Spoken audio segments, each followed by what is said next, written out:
ओम नमः सिद्धेभ्य।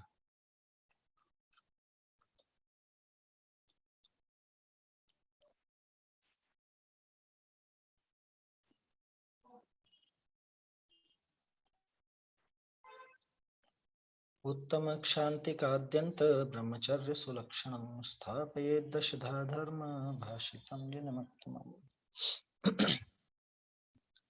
धर्म के 10 लक्षणों पर अपनी चर्चा चल रही है।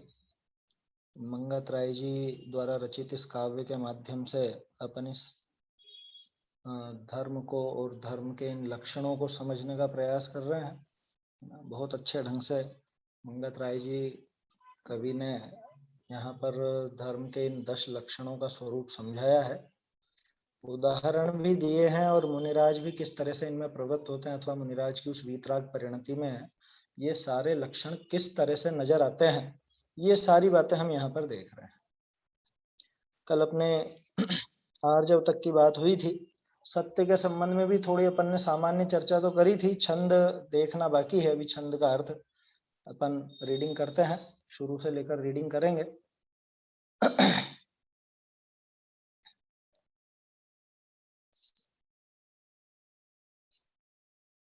चलिए।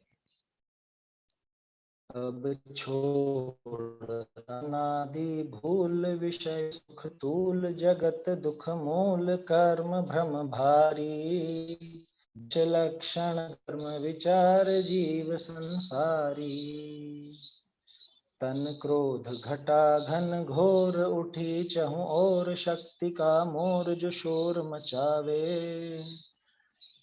जो तब हिंसा अंकुर भाव भूमि जम जावे नहीं गिने सबल बलहीन अनाथ अरुदीन करे नित क्षीण रात अरुदिन में सब भूल जाए उपकार हाय एक छिन में द्वीपायन क्रोध उपाया द्वारावती नगर जलाया मन समता भावन आया हो मुनि नरक पद पाया तप रिद्धि सिद्धि भरपूर क्रोध कर दूर भाव मुनि सूर विशुद्ध उपयोगी सब मारन ताड़न सहे जैन के योगी मुनि उत्तम क्षमा विचार सहे दुख भार क्रोध को मार दया आचारी 10 लक्षण धर्म विचार जीव संसारी यह जाति लाभ कुल रूप ज्ञान तप भूप जो शक्ति अनूप 8 मद मानो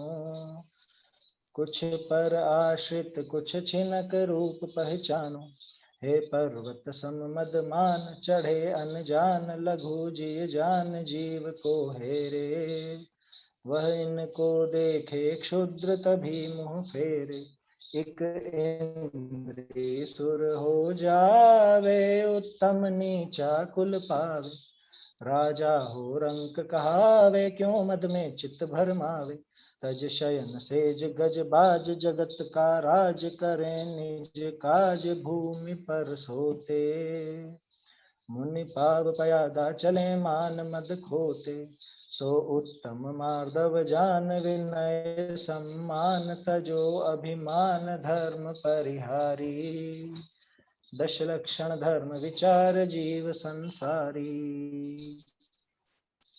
है कपट निपट दुख भार बढ़े संसार को गति दातार विचारो मन में नहीं चढ़े काठ की हंडी फेर अगन में नहीं मिले कपट धन माल ये नटखट चाल खुले भ्रम जाल अनेक जतन की जो रूप धरो सो लखे रीति दर्पण की नहीं छुपे अंत खुल जावे जो कपटी बात बनावे फिर कोई नहीं पतियावे क्यों माया मन भरमावे मन वचन कायत्रिक योग शुद्ध उपयोग धार तज भोग मुनि बड़ भागी सोत्तम आर्जव धर्म धरे वैरागी जो मन में करो विचार वही उच्चार वही व्यवहार करो परचारी 10 लक्षण धर्म विचार जीव संसारी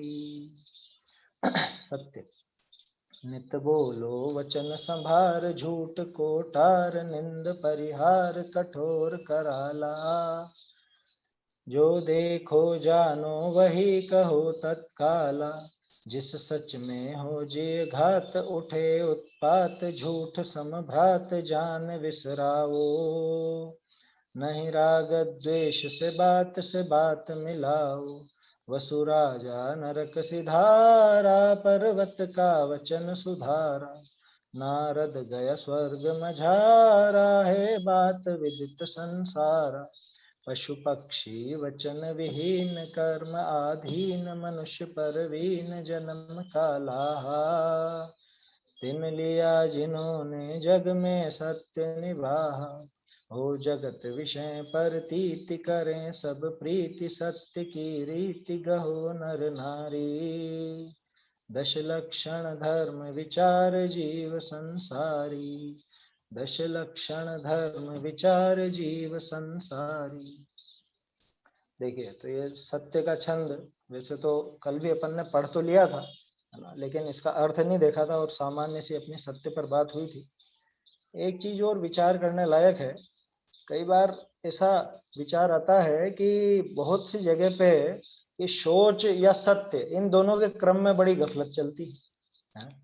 उमा स्वामी आचार्य ने तो पहले सोच ही लिखा था, ये सत्य कैसे आ गया, बीच बीच में सत्य की बात कैसे, मतलब क्रोध मान माया लोभ ऐसा देखते हैं, तो इधर से क्षमा मार्दव आर्जव सोच होना चाहिए और वैसा है, फिर ये सत्य कैसा आ गया बीच में।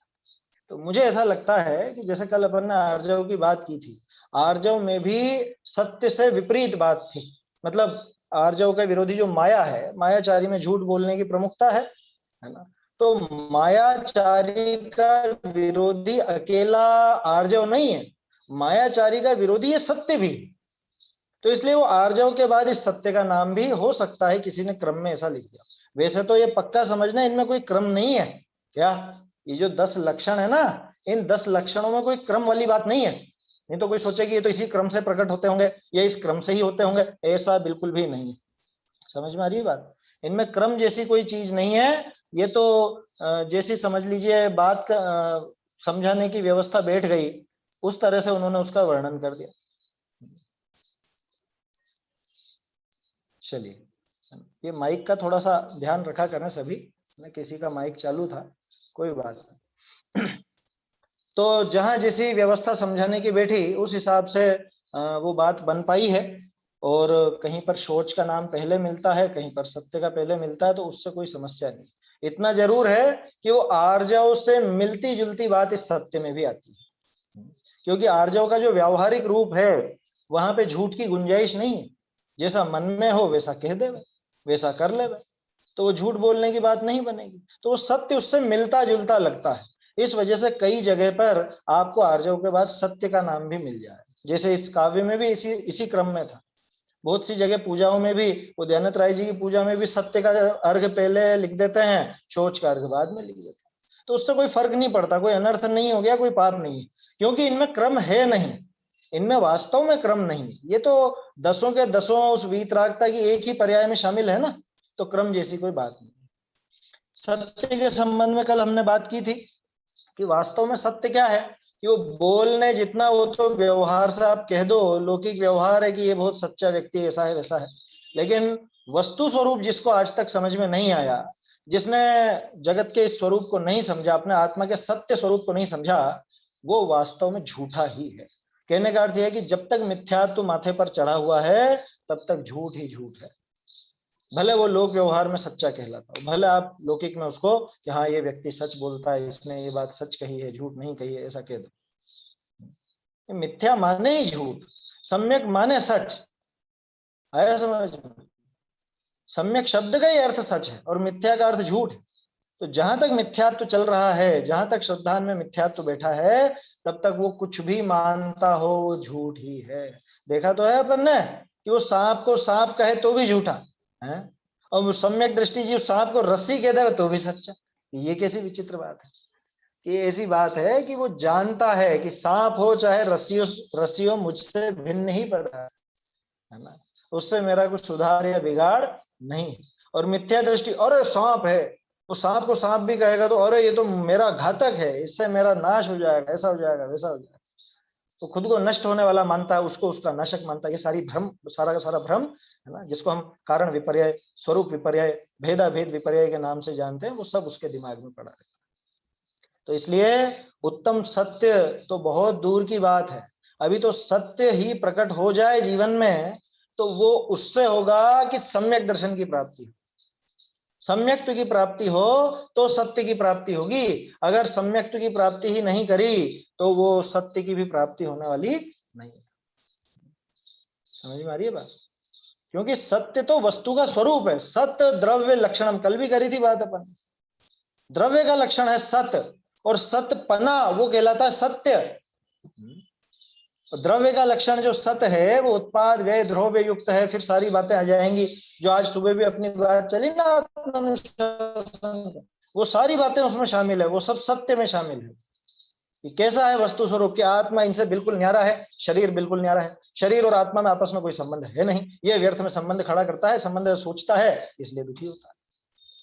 तो असलियत को स्वीकार करे उसका नाम है सत्य। सम्यक दर्शन के साथ वो सत्य प्रकट होता है, और आगे वृद्धिंगत होता होता जब तीन कषाय चौकड़ी के अभाव रूप वीतरागता आती है तो वही सत्य उत्तम सत्य बन जाता है। ऐसा समझना। चलिए, फिर भी यहाँ पे थोड़ा सा व्यवहार की तरफ से कथन ज्यादा है, उसको देखते हैं अपन।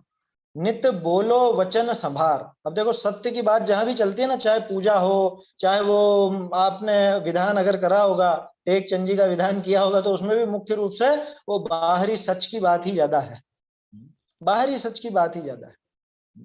उसमें शुरू के जो चार अर्घ हैं आपने देखे हो तो क्रोध, लोभ, हास्य और भय, ये चार उस सत्य के अतिचार बताए हैं।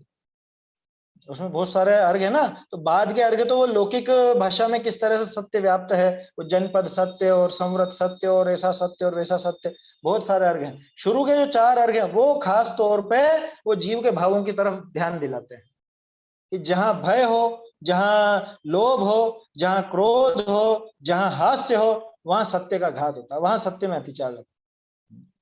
क्रोध में जीव कभी सच नहीं बोलता। जैसे गुस्से में कहती है ना माँ अपने बच्चे से, कहती है अरे मर जा तू, तो बोलो अब उसमें कितना सत्य है? वो कितना चाहती है कि ये मर जाए, उसमें सत्य नहीं, झूठ है। गुस्से में झूठ बोल दिया जाता है, गुस्से में सच नहीं होता। अरे गुस्से में सच भी बोलो तो भी सच नहीं है, समझ में ही बात। गुस्से में अगर कोई सच भी बोलता है तो भी वो सच नहीं है। क्रोध, उसमें अतिचार लगा। ऐसे ही लोभ में, लोभ के कारण तो झूठ बोलना देखा ही जाता है। वो आर्जव की जो चर्चा करी अपन ने, उसमें यही बात थी, इसीलिए तो ये सत्य को उसके साथ साथ रखा। ऐसे हास्य में तो बहुत झूठ बोलते हैं, है ना। हास्य जितना भी किया जाता है सब झूठ से ही तो किया जाता है। किसी से मजाक भी करते हो या किसी की मजाक बनाते भी हो तो वो सब झूठ ही तो है बात, तो उसमें असलियत कहाँ है? या एक और क्या था, भय। अगर किसी को भय पड़ा हुआ हो तो भयभीत व्यक्ति कभी सच नहीं बोलेगा। अगर वो सच बोल भी रहा है तो भय के कारण बोल रहा है, वो अतिचार लगता है समझ में। सत्य ऐसी चीज है जो भय दूर करती है। सत्य ऐसी चीज है जो भय छुड़ा करके वो तो निर्भय बनाएगा सत्य। उसको भय कैसे होगा बताओ? उसे भय होना संभव नहीं। उसको क्रोध, लोभ, हास्य, भय, ये सारी चीजें नहीं, ऐसा समझना। तो क्या कह रहे हैं, नित्य बोलो वचन संभार। भैया वचनों को संभाल करके बोलो। ऐसा नहीं कि हमने तो देखा था जो बोल दिया। अरे भैया संभाल के बोलो कि उसका असर क्या पड़ेगा, है दूसरा जीव उसको क्या समझेगा, क्या नहीं समझेगा, उसमें वो जीव का और घात होगा कि नहीं होगा। ये सारी बातें कि कहीं इससे राग द्वेष तो नहीं बढ़ेंगे, वो सारी बातों को टटोल करके उसके बाद बोलना जो बोलो। नित्य बोलो वचन संभार, संभाल करके बोलो। झूठ को टाल करके बोलो, झूठ मत बोलो। निंद परिहार, लेकिन सच भी हो तो भी निंदा का प्रयोजन हो तो नहीं बोलना। क्या निंदा के प्रयोजन से वो बातें नहीं करना किसी तीसरे व्यक्ति की। हाँ, अपने किसी को समझाना हो, संबोधना हो, उसको प्रेरणा देनी हो और किसी का उदाहरण लेना पड़े, वो अलग चीज है। लेकिन निंदा का ही उद्देश्य मन में है, मन में प्रयोजन ही निंदा का है, तो वो गड़बड़ है। जैसे अपन आत्मानुशासन देख रहे हैं ना, तो वहां पे तो बहुत बातें आई। वहां पे तो जैसे कोई मुन्नी पद धारण करके भ्रष्ट हो जाए तो उसकी खूब खिंचाई की गई है। तो क्या वो निंदा कर रहे हैं आचार्य देव? वो निंदा नहीं कर रहे, वो प्रेरणा दे रहे हैं कि भैया मुनि पना लो तो इस तरह से लेना, मुनि बनो तो इस तरह से बनना, मुनि होकर के ये काम करना ये जैन दर्शन के विरुद्ध है, जैन शासन की हत्या है। उनको जैन शासन की परवाह है, आया समझ में? जैन धर्म आगे किस तरह से निर्बाध रूप से चलता रहे इस बात की परवाह है, इसलिए वो उदाहरण भी दे देते। भाव पहुड़ में तो उदाहरण भरे हुए हैं, अष्ट पहुड़ में से एक है भाव पहुड़। भाव पहुड़ में तो सारी कहानियां वहीं से पैदा हुई हैं, आपको पता? 2000 साल पहले कुंदकुंदाचार्य ने एक एक गाथा में एक एक का थोड़ा सा हिंट दे दिया, उन्हीं के आधार पर वो सब कहानियां बनी जो प्रथमा में अपने को मिलती। तो निंद परिहार, निंदा का परिहार कर, और कठोर कराला, कठोर वचन का भी परिहार करो और कराल वचन का भी परिहार करो। कठोर और कराल का, कठोर तो जानते हो, बहुत कठोर शब्द है। कराल जैसे विकराल होता ना, विकराल बोल तो बहुत खतरनाक और बहुत उसका दुष्प्रभाव पड़ने वाला, वही वो कराल और विकराल एक ही चीज। तो हमेशा वचन संभाल करके बोलना चाहिए, झूठ को टाल करके, निंदा को टाल के, कठोर वचन टाल के, कराल वचन टाल के। क्या अगर सच भी हो लेकिन कठोर हो तो नहीं बोलना।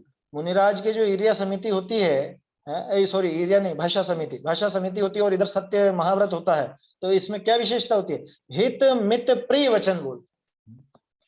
हितकारी भी बोलेंगे तो लंबा चौड़ा नहीं भाषण सुनाएंगे, मित बहुत सीमित बोले, लेकिन हितकारी भी ऐसा नहीं बोलेंगे जो सामने वाले को बहुत कठोर लगे, बुरा लगे। प्रिय बोलेंगे, प्रिय।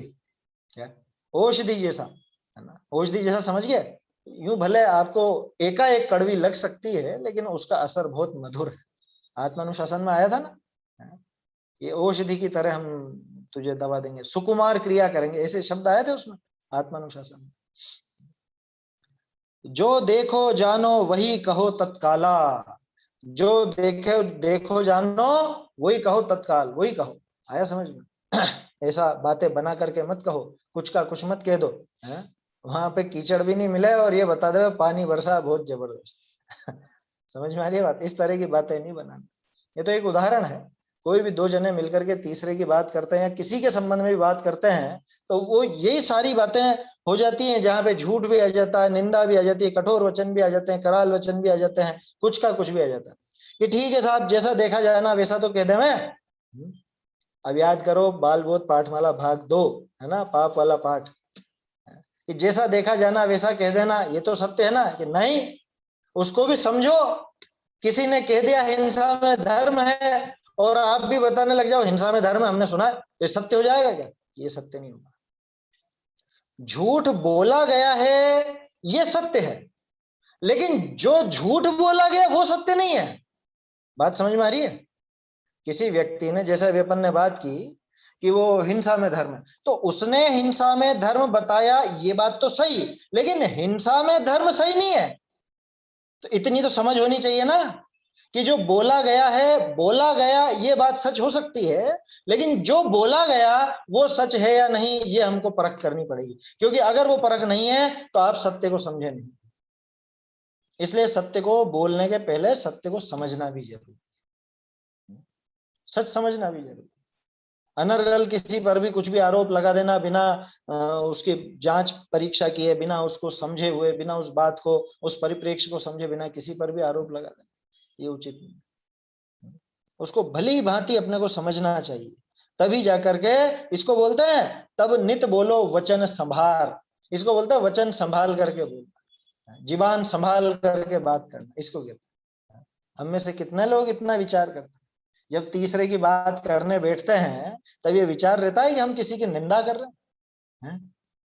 जब हम किसी से कठोर वचन कहते हैं तब ये विचार रहता है कि अरे ये मेरे वचन कठोर हैं, ये सही नहीं है, मुझको ऐसा नहीं बोलना चाहिए। कहाँ रहता है विचार? अरे चलो उस समय तो विचार नहीं रहता कषाय के आवेग में, लेकिन अगर थोड़ी बहुत अगर तत्वाभ्यास अंदर बैठा हो, थोड़ा बहुत तत्व ज्ञान बैठा हो, तो उस बात के बाद में भी ये विचार आता है क्या कि अरे मैंने कठोर वचन बोले, बहुत गलत काम किया, ऐसा नहीं बोलना था मुझको इससे, या मैंने इसकी निंदा की, ये गलत है, मुझको नहीं करना चाहिए। ये बाद में विचार आता है कि नहीं आता?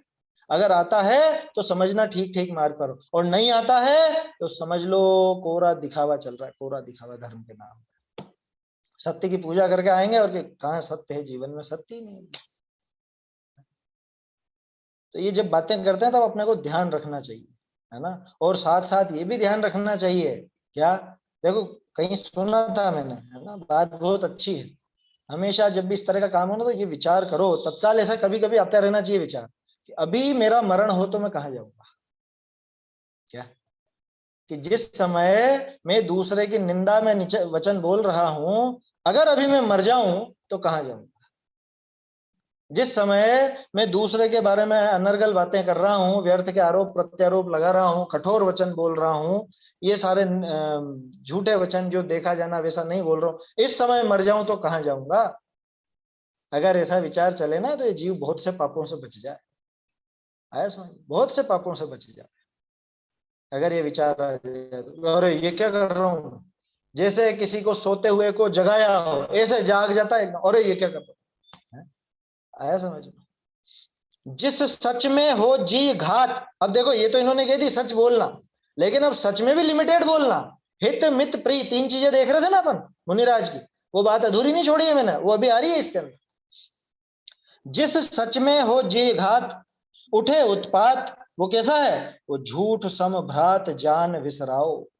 तो उसको झूठ के समान ही जानना। किसको, कि जिसमें जीवों का घात होता हो, ऐसा सच बोलना वो झूठ के समान ही समझना। आया समझ में।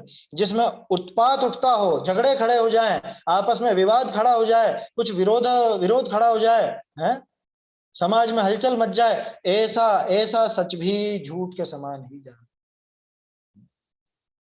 समझ में ही बात।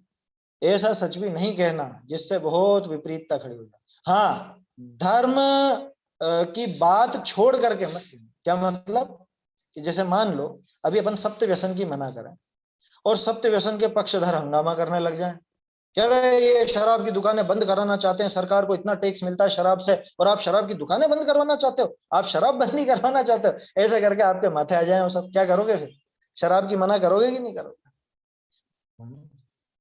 ये उन बातों के लिए नहीं है, ये जो लिखा ना, ये ऐसी बातों के लिए नहीं। भाई जो सच है कि शराब से नुकसान होता है, शराब से पाप होता है, शराब बहुत बुरी चीज है। एक उदाहरण लिया मैंने, तो शराब हर चीज पे लगा लेना, बाकी व्यसनों पे भी लगा लेना। तो व्यसन की मना करनी कि नहीं करनी, कि साहब बहुत उत्पात मच जाएगा, आप इस बात की मना मत करो। कि जिससे धर्म का घात होता हो, ऐसी बात को तो मना किया ही जाएगा, उसका तो विरोध किया ही जाएगा। और यहाँ जो उत्पात का अर्थ है, उत्पात शब्द लिया है, उसका अर्थ ऐसा समझना कि जैसे व्यक्तिगत, मान लो एक सभा है, अपनी सभा बैठी है, स्वाध्याय की सभा लगी है 50 जनों की। अब वो वक्ता को ये पता है कि इसमें से एक व्यक्ति जो है वो बेईमान है, वो इस तरह से काम करता है, कुछ ना कुछ गड़बड़ करता है, उसका कोई रहस्य उसको पता है वक्ता को, ठीक है, और वो व्यक्ति थोड़ा प्रभावशाली भी है।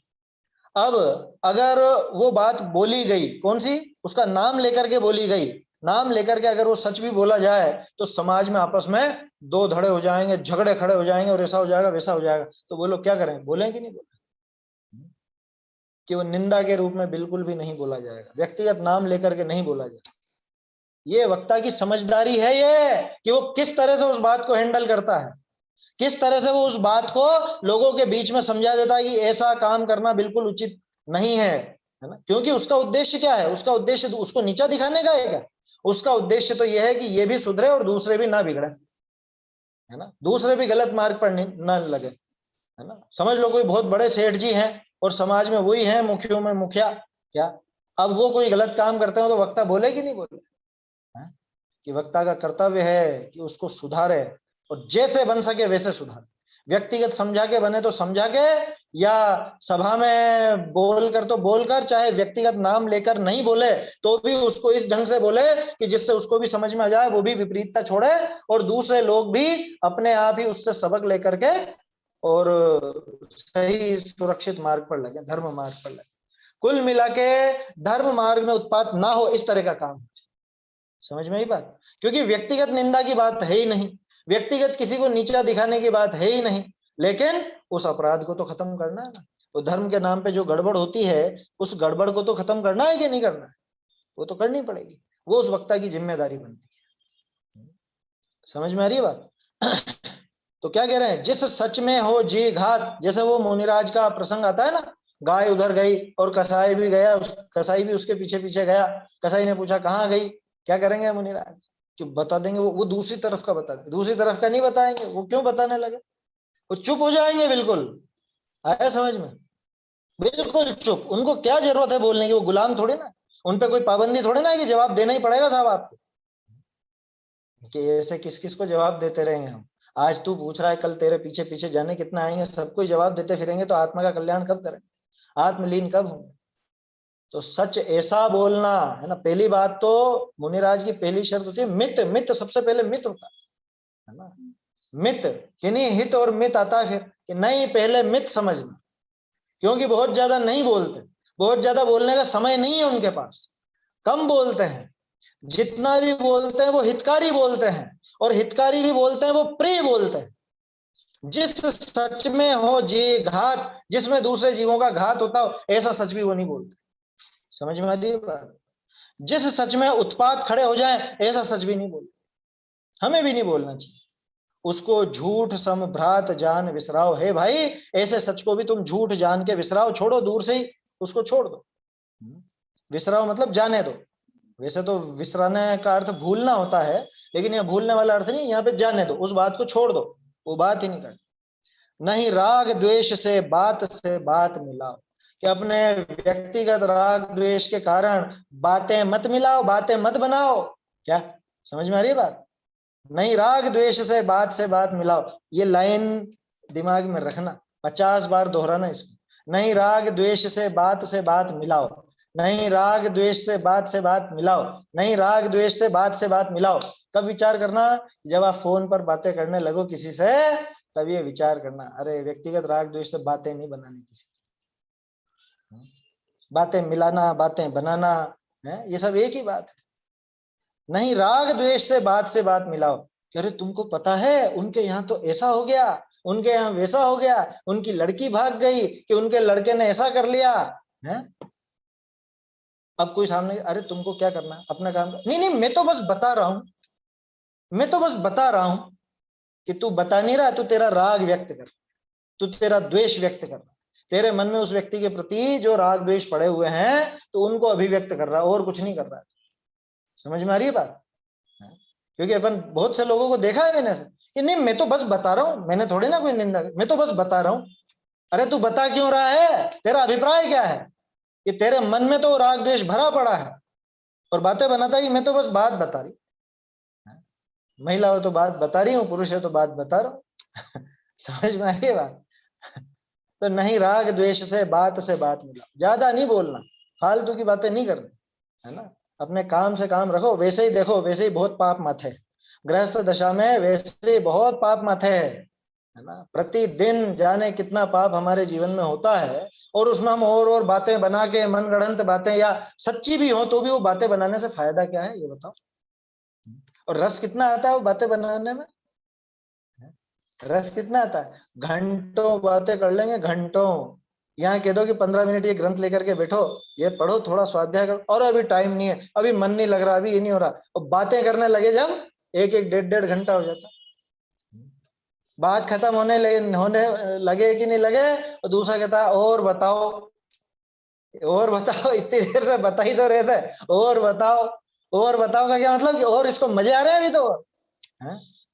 और सुनाए जाओ। नहीं राग द्वेष से बात मिला, नहीं होता है। विचार करना अपने अपने पर व्यक्तिगत रूप से, कि हम करते हैं कि नहीं करते हैं। दोस्तों से आपस में बातें करने लगेंगे कि तो तीसरे की बात आ जाएगी, है? और महिला अपनी बेटियों से बात करेगी तो अपने जवाई की बातें आ जाएंगी, या इधर बहू की बातें आ जाएंगी, या और कोई कोई की बातें आ जाएंगी। बेटे अपनी माँ से बात करेंगी तो सासू की बातें आ जाएंगी, या किसी की भी बातें आ जाएंगी, जो भी। दोस्त अपने दोस्त से बात करेगा, वो तो वो अपने माँ बाप के, अरे पापा समझते ही नहीं है यार, इनको बिल्कुल अकल नहीं है, अब इनका जमाना गया, हम कैसे और ये कैसे क्या। बोलो तीसरे की बातें आने में क्या देर लगती है। और सारी की सारी राग द्वेष से बातें मिलाना है, और कुछ भी नहीं। समझ में आ रहा है। नहीं राग द्वेष से बात मिलाओ, भैया बातें लड़ाने का समय नहीं है। जो बातें लड़ाने में समय बिगाड़ता है, लगाता क्या है, वो तो बिगाड़ना है, लगाना थोड़े ना। लगाना तो इन्वेस्टमेंट को बोलता है। समय आप किसी में लगा, उसका फल मिलना चाहिए, इसका तो खोटा फल मिलता। ये समय लगाना नहीं है, समय बिगाड़ना है। आपस में बातें करेंगे तो तीसरे की बुराई, और कुछ भी नहीं। नहीं राग द्वेष से बात मिलाओ। वसु राजा नरक सिधारा, पर्वत का वचन सुधारा। बोलो, पर्वत को सही सिद्ध किया था ना उसने। ये का ये उदाहरण अपने दयानंद राय जी वाली पूजा में भी है। वच झूठ सेती नरक पहुंचा सुरग में नारद। वसु राजा नरक सिधारा, पर्वत का वचन सुधारा। उसने पर्वत के वचन को सही कहा था ना। अच्छा, उसने झूठ बोला था क्या? वसु ने झूठ बोला था क्या? बोलो, झूठ बोला था कि नहीं बोला था? उसने उस भयंकर झूठ की अनुमोदना की थी जिसके फलस्वरूप इतने इतने जीवों का घात हुआ, इतने जीवों की हिंसा हुई, इस वजह से उसको नरक में जाना पड़ा। वो क्या बोल रहा था बताओ? कि ये बोल रहा जो सही, बस, इससे ज्यादा बोला ही नहीं वो। उसने सिर्फ इतना कहा कि ये पर्वत जो बोलता है तो सही। उसने ये नहीं कहा कि अजमाने क्या होता है, उसने ये नहीं कहा कि अजमाने बकरा होता है और बकरे से तुम पूजा करो या बकरे की बलि चढ़ाओ, कुछ नहीं बोला। उसने सिर्फ ये कहा ये पर्वत जो बोलता है वो सही। अच्छा, एक उदाहरण थोड़ा सा पलटते हैं अपन इसको। मान लो वो राजा नहीं होता, वो राजा नहीं होता, कोई रास्ता चलता कोई व्यक्ति होता और वो कहता हाँ हाँ ये पर्वत बोलता है जो सही, उसको भी ऐसा ही फल लगता क्या? तो वसु में ऐसा ऐसी क्या विशेष बात है कि जो वसु को विशेष फल लगा? वो नरक में गया और वो दूसरा राजा कोई था ना, बोल देता न्याय, तो वो नहीं जाता, ऐसा क्यों? वही तो न्याय करता था, राजा था इसलिए। लोग उसकी बात मानते थे, लोगों के दिमाग में उसकी ऐसी छवि थी कि ये जो बोलता है बिल्कुल सत्य बोलता है, सत्य के कारण इसका सिंहासन हवा में झूलता है। असल में तो वायु स्फटिक का उसके पाए थे सिंहासन के, और उनके बल पे वो ऊपर बैठा हुआ था। और लोगों को क्या लगता है ये सत्यवादी है और ये हमेशा सत्य का पक्ष लेता है, जो ये बोलता है वो बात माननी चाहिए, ऐसा लोगों को लगता था। अब इतनी बड़ी जिम्मेदारी उसके ऊपर थी, वो चाहता जैसे जैसे लोग प्रवर्तन करते हैं, क्योंकि वो अकेले व्यक्ति की बात नहीं थी, वो पूरे देश की बात थी, पूरा देश वो बात मानता। समझ में आ रही है बात? तो इस वजह से वसु को ज्यादा दोष लगा। इसलिए बहुत गंभीरता से हमको समझना चाहिए कि किसी की भी बात का पक्ष लेना तो उसका नतीजा क्या होता है। राग द्वेष के वशीभूत होकर के तो पक्ष लेना ही नहीं, आया समझ में? राग द्वेष के वशीभूत होकर पक्ष लेना ही नहीं, कोई भी हो, सगा बाप ही क्यों ना हो, सगा बेटा ही क्यों ना हो, पति क्यों ना हो, पत्नी क्यों ना हो, पक्ष नहीं लेना अगर गलत है तो। समझ में आ रही है बात? तो वसु राजा नरक सिधारा, नरक सिधार गया हो तो क्या कह रहा है? नरक सिधार गया, नरक पहुंच गया। क्यों? क्योंकि उसने पर्वत का वचन सुधारा। सुधारा था क्या वचन? सुधारा का मतलब कि लोक में उस पर्वत की प्रतिष्ठा कर दी उसने कि हाँ ये पर्वत बोलता वो सही। ऐसे उसके वचन को प्रामाणिकता उसने दे दी, मोहर लगा दी, ठप्पा लगा दिया। आया समझ में? इस वजह से। और नारद जिसने हमेशा सच का साथ दिया गया स्वर्ग में जहाँ। ये वो जो नारद होते हैं उनकी बात नहीं है ये। नो नारद होते हैं ना, नो नारद की बात नहीं, उस व्यक्ति का नाम नारद था ना। पर्वत, नारद और वसु, ये तीनों के तीनों, वो क्या नाम था गुरु का? क्षीर कदम्बक था शायद, उनके पास पढ़ते थे। और वो पर्वत उनका बेटा था। अब क्षीर कदम्बक ने जो सिखाया ये नारद तो सही सही सीखा, वसु भी सही सीखा था, और ये पर्वत सही नहीं सीखा था लेकिन। और इनका फिर जो विवाद हुआ और वो सब, उसकी माँ गई उसके पास, वो सारा किस्सा आपको पता है, वो नहीं सुनाऊंगा मैं। तो नारद गया स्वर्ग मझारा, है बात विदित संसारा, कि ये सारी की सारी संसार में विदित है बात, सब जानते हैं, इसलिए इस पर ज्यादा चर्चा करने की आवश्यकता नहीं। अब देखो, अब अपने लिए चेतावनी सी है। पशु पक्षी वचन विहीन, कि बेचारे ये तो वचन बोलते ही नहीं, ठीक है ना। कर्म अधीन, सभी कर्मों के अधीन है। असंगी पंचेंद्रिय तक तो बेचारे सब पे कर्मों का ही जोर है, वहां तो कर्म का ही दोष कहा जाता है। लेकिन हम मनुष्य हैं, हमारे ऊपर कर्मों का ऐसा जोर नहीं है जैसा बाकी सब पर है। हम पर कर्मों की ऐसी पाबंदी नहीं है कि हम पुरुषार्थ ना कर सकते, है ना। वो नहीं कर सकते, उनको तो क्षयोपशम ही नहीं मिला है ऐसा।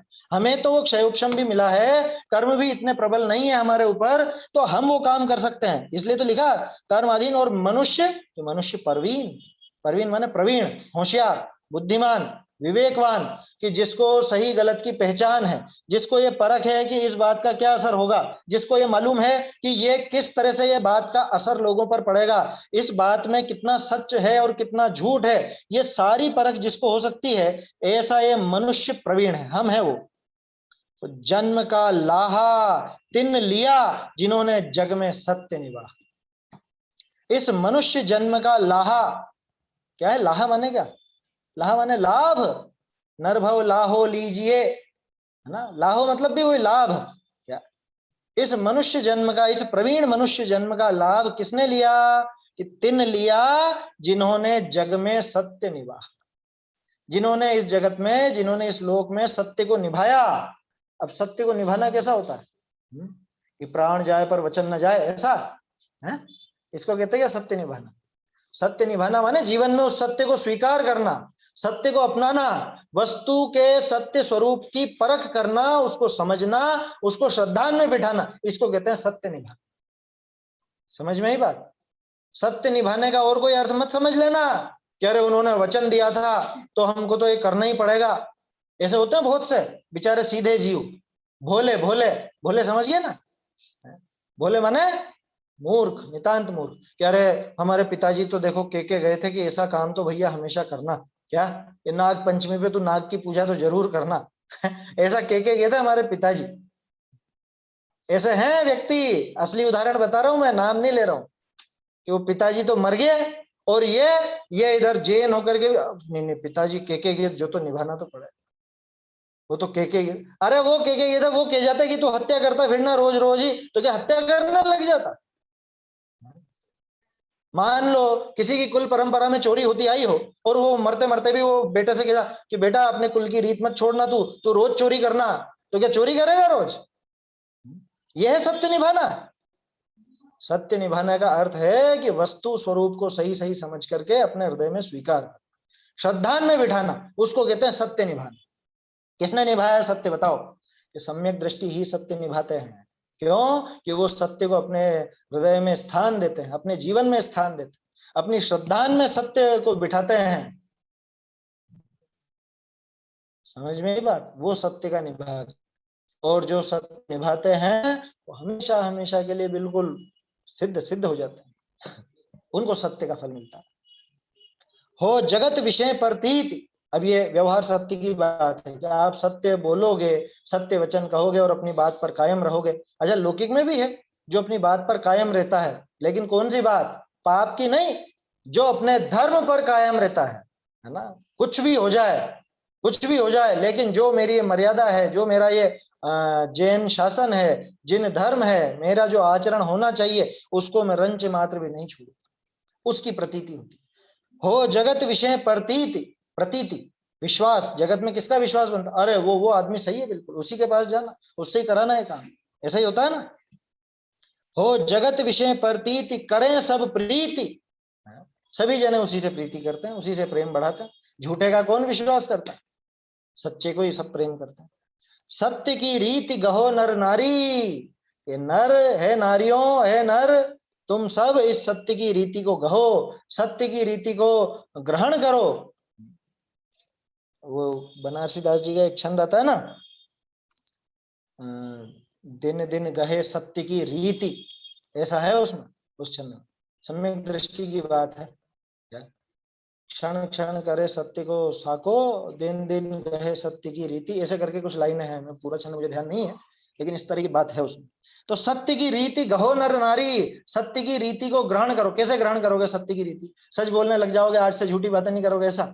ये जो ऊपर बातें आई है ना, एक तो बातें नहीं बनाना, व्यर्थ में निंदा के प्रयोजन से निंदा नहीं करना, कठोर वचन नहीं बोलना, कराल वचन नहीं बोलना, क्या जिसमें जीवों का घात हो ऐसा कथन नहीं करना, उत्पात उठे ऐसा कथन नहीं करना, सबसे बढ़ के अपने आत्मा के सत्य स्वरूप को स्वीकार करना। क्या? क्योंकि उसको स्वीकार करे बिना सत्य की रीति कैसे ग्रहण करोगे बताओ? उत्पाद व्यय द्रव्य युक्तम सत, और सत द्रव्य लक्षणम, ये देखा ना अपन, तो वस्तु स्वरूप की बात है ना। उस वस्तु स्वरूप को कहां पे ग्रहण किया जाता है? जीवन में, कि उसको तो श्रद्धा में बिठाया जाता है। इसको कहते हैं सत्य की रीति गहो नर नारी, 10 लक्षण धर्म विचार जीव संसार, है ना? ये ऐसे सत्य का हमको विचार करना चाहिए। आया समझ में? तो देखा जाए तो खैर सारे के सारे लक्षण ऊंचे से ऊंचे हैं, कोई लक्षण किसी से कम नहीं है। और जगत में तो सत्य का ही राज्य है। क्यों? क्योंकि सारी की सारी वस्तुएं सत्य स्वरूप, सारी की सारी वस्तुएं अपने अपने सत्य स्वरूप हमेशा मौजूद रहती हैं। तो सच्चाई ही सच्चाई है, झूठ कहाँ पे है? झूठ तो लोगों के दिमाग में है, बोलने में, तो वहां सुधारना है। आया समझ में? जगत में तो सत्य ही है, लेकिन हमारी श्रद्धा में, हमारे ज्ञान में, हमारे वचनों में, उन सब में उसका सुधार होना चाहिए। इतनी बात है यहाँ तो। चलिए, सत्य की बात हो गई। अब थोड़ी सी सोच की बात कर लेते हैं, है ना, थोड़ा सा सामान्य चर्चा तो कर ही लेते हैं, 5-7 मिनट है अभी। शौच माने क्या? बहुत से लोगों को नाम बड़ा अटपटा लगता है कि ये शौच धर्म में क्यों नाम रख दिया है? शौच तो थोड़ा सुनने में ऐसा लगता है, अरे तुम्हारे दिमाग में गड़बड़ है। शौच शब्द का अर्थ समझो। शौच माने शुद्धि, शौच माने पवित्रता। लोगों को शौच का अर्थ वो लेटरिन से समझ में आता क्या, वहां लिखा रहता है शौचालय, तो वो यूं सोचते हैं कि शायद इसको बोल। शौच माने तो पवित्रता होता है, शुचिता, शुचि बोलते हैं ना, शुचि। शुचिता, शुचिता माने पवित्रता। तो पवित्रता का जो भाव है उसको कहा जाता है शौच। अब ये बताओ आत्मा में पवित्रता आती कहां से? ये समझने के लिए अपने को ये देखना पड़ेगा कि आत्मा में अपवित्रता कहां से आती है। अपवित्रता का कारण कौन है? कि ये जो विकारी भाव हैं, ये जो कषाय भाव हैं, चाहे क्रोध हो, चाहे मान हो, चाहे माया हो, चाहे लोभ हो, चाहे कोई सी भी कषाय हो, 25 की 25, एक भी शुद्धता की कारण नहीं है, सारी की सारी अशुद्धता की कारण। अच्छा, नहाने का भाव शुद्धता का कारण है या नहीं है? नहाने का जो भाव है वो तो शुद्ध होने का भाव है ना, तो फिर शुद्धता का कारण होगा कि नहीं होगा? अरे वो नहाने का भाव शरीर के प्रति राग का भाव, आया समझ में, रति का भाव है। उससे भी आत्मा में तो आकुलता ही पैदा होती है, दुख ही पैदा होता है, अशुद्धता ही खड़ी होती है। बाहर से भले शरीर की शुद्धि करने की आप सोच लो, होता तो नहीं है ये शुद्ध होता, लेकिन अंदर से तो वास्तव में वो जो शरीर के प्रति स्नान आदि का वो जो राग का भाव है, उससे तो आत्मा कलुषित ही होता है।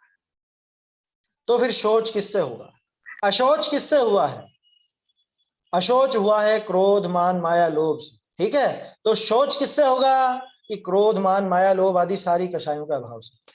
कि क्रोध का अभाव तो क्षमा में हो गया था ना, मान का अभाव मार्दव में हो गया, माया का अभाव आर्जव में हो गया, सत्य को भी उसमें साथ में ले लिया अपन ने। तो लोभ का अभाव बता दो कि नहीं, इसमें एक विशेषता है। लोभ जो है वो लोभांत कषाय भी कहते हैं उसको। लोभ की विशेषता पता है? लोभ की विशेषता है कि सबसे आखिर में जाता है, 10वें गुण स्थान के आखिर तक मौजूद रहता है लोभ, बाकी सब उसके पहले निपट जाते हैं। क्रोध तो बेचारा 7वें के आखिर में ही चला जाता है, 8वें के आखिर में मान खत्म हो जाता है, 9वें के आखिर में माया खत्म और दूसरे भी वो कषाएं खत्म हो जाती हैं, साथ में जो हास्य रति आदि 9 कषाय हैं वो भी। ये लोभ जो है ये बिल्कुल आखिर तक चलता है।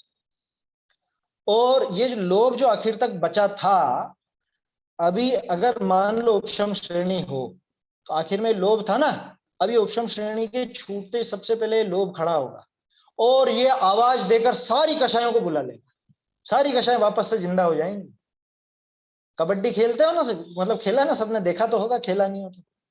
वो एक ही खिलाड़ी सबको जिंदा कर लेता है, सब आउट होते हैं ना, वो एक खिलाड़ी सबको जिंदा कर लाता है, वो जिंदा कर लेता है मैंने वापस से वो टीम में ले आता है। हम छोटे थे जो ऐसे ही बोलते थे कि ये तो आउट हो गया, ये जिंदा करके लाएगा। तो एक खिलाड़ी है ये लोभ, ये आखिरी खिलाड़ी है जिसपे इस पूरी टीम का दारोमदार है। कषायों की जो 25 कषायों की जो टीम है, इस पूरी टीम का 25 जनों की टीम का दारोमदार, इनका बॉस कौन है? हमें तो लगता है क्रोध है, क्योंकि कषाय कहते हैं क्रोध ख्याल में आता, जबकि ये वास्तव में लोभ है इनका बॉस। ये दिखता ही नहीं है कषाय जैसा, दिखता भी नहीं है, और ये आखिर तक बचता है और आखिर में सबको जिंदा कर लाता है, सारी की सारी वापस खड़ी हो जाती है। इसलिए लोभ गया का अर्थ क्या?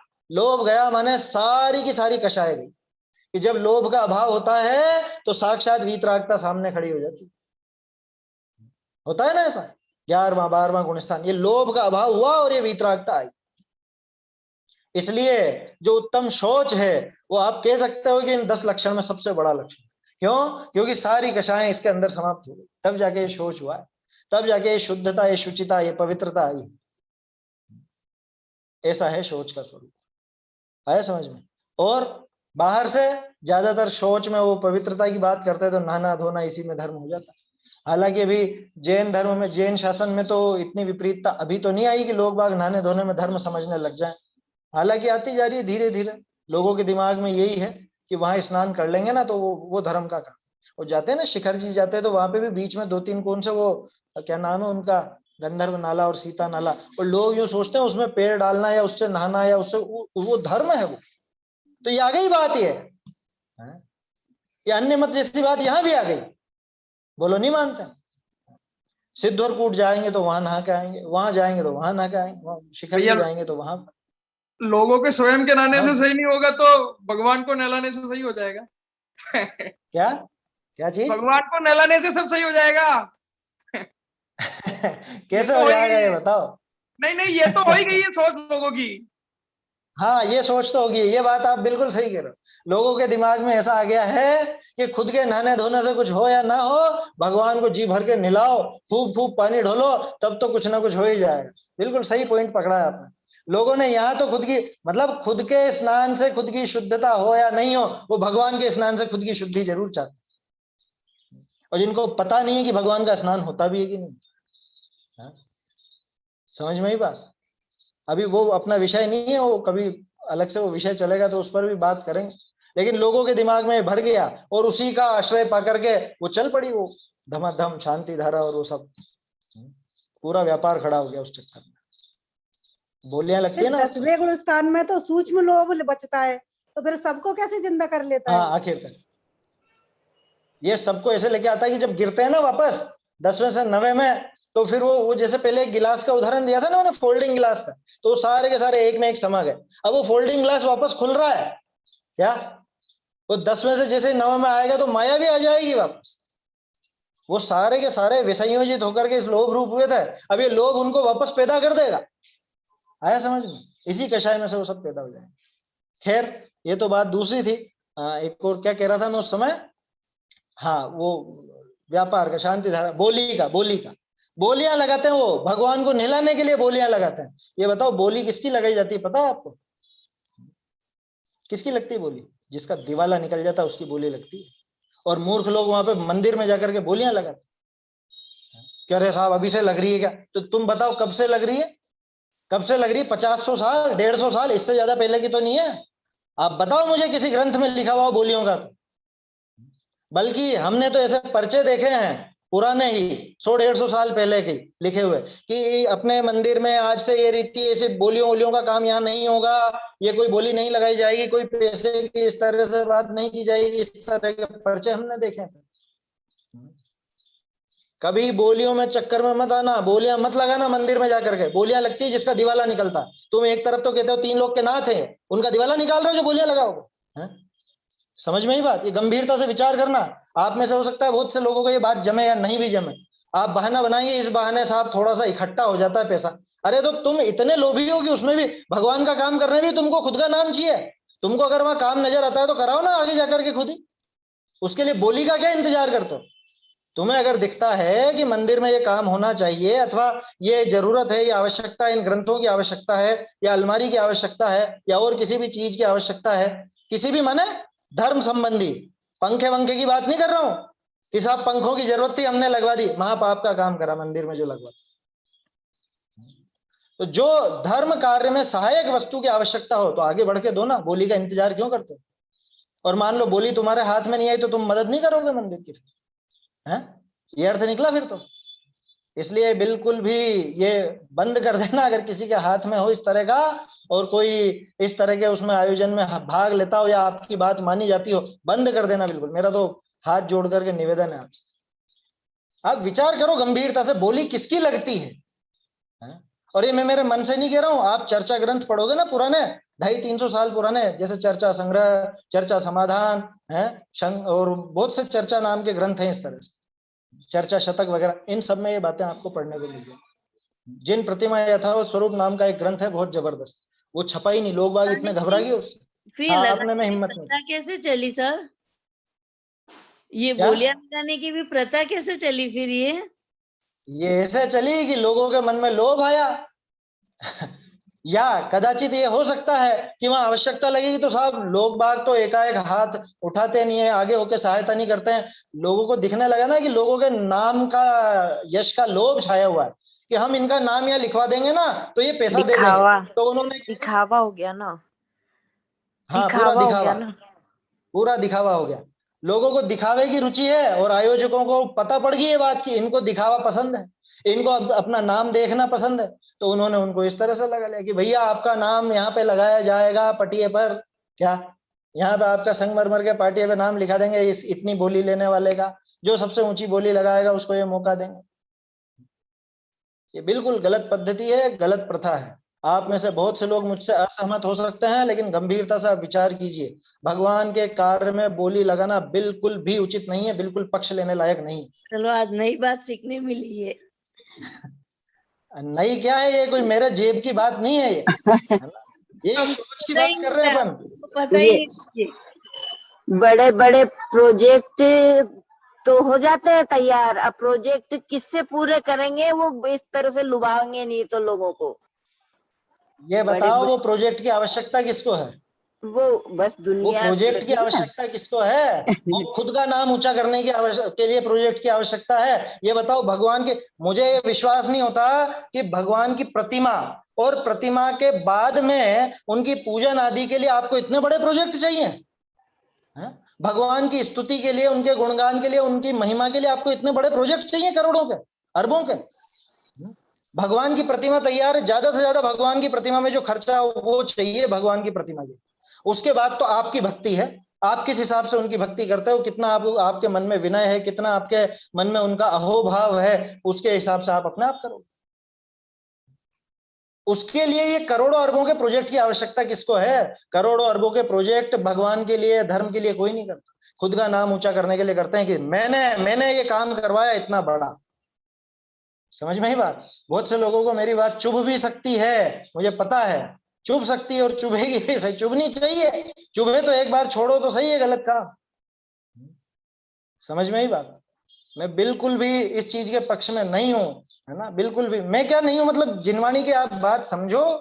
बोली लगाना ये किसका काम है? ये किसकी लगाई जाती है बोली? 3 लोग के नाथ की आप बोली लगाओगे? आप में इतनी हिम्मत है जो 3 लोग के नाथ को आप खरीद सकोगे, उनके काम को खरीद सकोगे? है? जो बोली लगाता है वो भगवान का अभिनय करता है, वो अवर्णवाद करता है। समझ में ही बात? और भोला है, भोला, जरा सा अपना नाम ऊंचा करने के चक्कर में आ जाता। अगर आपको वो काम करना ही है तो सहज रूप से आप इकट्ठा करो ना और दो, जो भी करना है जो काम करो और निपटाओ छुट्टी। उसमें नाम की और बोलियां लगाने की आवश्यकता की, ये इसका इंतजार करने की क्या जरूरत है? मुझे मान लो आज दिख रहा है कि अरे मंदिर में शास्त्र तो बहुत है लेकिन अलमारियां नहीं है, मुझे विकल्प आया तो मैं बोलियों का इंतजार करूं कि मंदिर में अलमारी, शास्त्रों की अलमारी रखवाने की बोली जब लगेगी बोली तब रखवाऊंगा, ये इंतजार करूं? अरे मन में ये विचार आ गया, गया बाजार और अलमारी लाई और रख। आपको लगता है कि पूजन की पर्याप्त पुस्तकें नहीं है, बहुत लोग आते हैं, तो अब क्या करें कि बोली लगाओ साहब, इतनी पूजन की पुस्तकें आनी, कौन बोली लगाएगा? बोली का इंतजार करोगे कि हाथों हाथ पुस्तकें मंगा करके पूजा स्टार्ट करो?